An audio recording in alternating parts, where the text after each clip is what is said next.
Hello mga kananay! So for our today's video ay magluluto naman tayo ng chicken curry. So siguro yung iba sa inyo may ibang version ng pagluluto ng curry. Pero kasi dito sa bahay, eto na yung nakaugalian naming preparation kung paano siya lutuin. Yung gantong parang nagmamantika tapos half cook lang yung patatas at carrots. Tapos tama lang yung lambot ng manok. May siling maanghang, pampaganang kumain. Ay, nako, taob na naman ang kanin sa amin nito ni Chengwa. At tamang alat at tamis lang ng timpla. So, syempre, para sa una nating gagawin ay magigisa tayo. Magpapainit tayo ng kawali at mantika. Pagkatapos ay hulog na nga natin tong hiniwa nating patatas at carrots. Pipirituhin lamang natin siya ng half cook. So, pag bahagyang medyo luto na, hanguin muna natin at iset aside.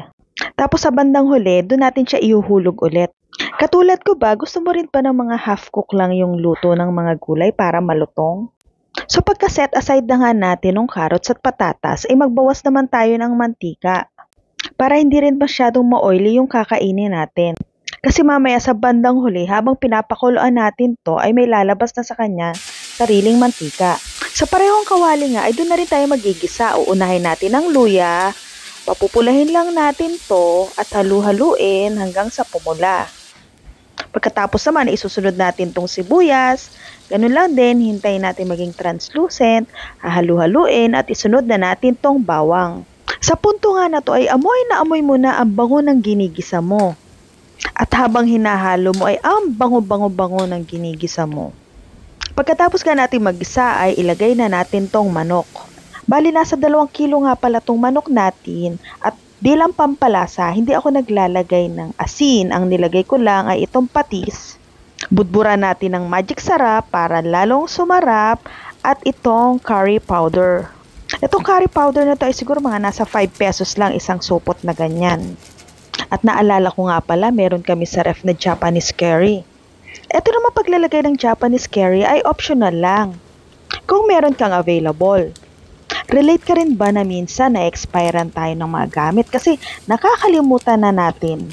Di ba nakakahinayang kaya nga ang natutunan ko dito, hindi na ako mag-i-stock kung di rin naman kailangan. Madali naman bumili kung talagang kailangan, di ba? Kaysa ma-expirean. Syempre nakakahinayang din yung pinambili mo. Lalo na sa panahon ngayon na nagmamahalan na ang mga bilihin.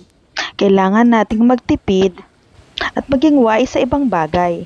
At ito nga may nakita rin akong turmeric powder sa stock namin kaya nilagay ko na rin. Maganda rin kasi itong pampakulay. At syempre magpapadagdag din lasa yung parang lasang Arabo na ewan ko kung paano mo i-define yung lasa nito. Basta pag ito kasi ang niluluto ko parang ganun yung nasa isip ko. So sakala mo naman nakatikim na ng Arabo. At bahagya ko rin nga palang tinubigan para hindi manikit yung ilalim. Tapos hinalo-halo-halo ko lang para hindi siya masunog. And then pagkatapos nga nun, sinunod ko nang ilagay itong fresh gata. Sinabay ko na siya sa sangkutsa. Dahil habang pinapakuluan to ay lalabas ang natural oil ng gata. At ito yung dahilan kung bakit parang mukhang nagmamantika. At sinunod ko na nga tong sili. Ay nako, talagang taob na naman ang kanin sa amin ni Chengwa nito. Tapos dinagdagan ko pa siya ng konting sabaw habang pinapakuluan natin.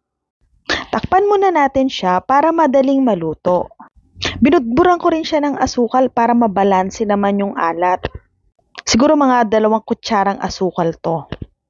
At medyo nakulangan nga ako sa sili kaya nagdagdag ako ulit. Kapag kasi nagluluto ka ng pagkain, lalo na't may gata, minsan hindi ganun katalab yung anghang ng sili. So, obligado ka talaga magdagdag. At sinot na nga rin natin itong mga red bell pepper natin. Ayan, check nga natin kung malambot na yung karne natin.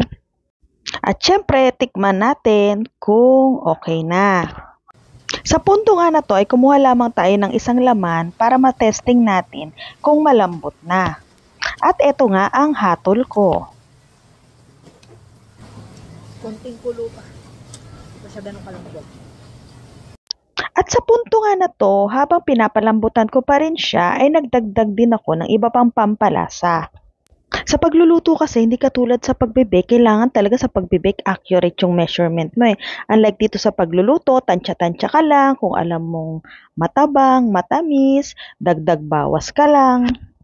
Yung lasa kasi ng pagkain madalas depende sa nagluluto. At sa huli, ito ilagay na natin yung half cook natin na carrots at patatas. Tuloy-tuloy lang natin pakulaan to. At maaari ko bang malaman kung hanggang saan umabot ang video na to? Comment down below mo naman. At kung po pwede, i-share mo na rin. At kung hindi pa kita follower, maaari bang paki-follow mo na lang ang page ko na to at i-like mo na rin. Ayan nga at luto na ang ating chicken curry. Takpan muna natin to. At sa totoo lang, habang niluluto ko to ay hindi na nga ako makapaghintay. Takam na ako. Kaya kumuha muna ako ng kaprasong laman para tikman. At sa unang kagat ko na to, ay nako, kaya pala ako medyo matigas. Litid pala tong una kong nakagat. At dito nga sa pangalawang kagat ko, at base sa panglasa ko, tama lang yung alat niya. Kahit na medyo siya matabang, may patis naman.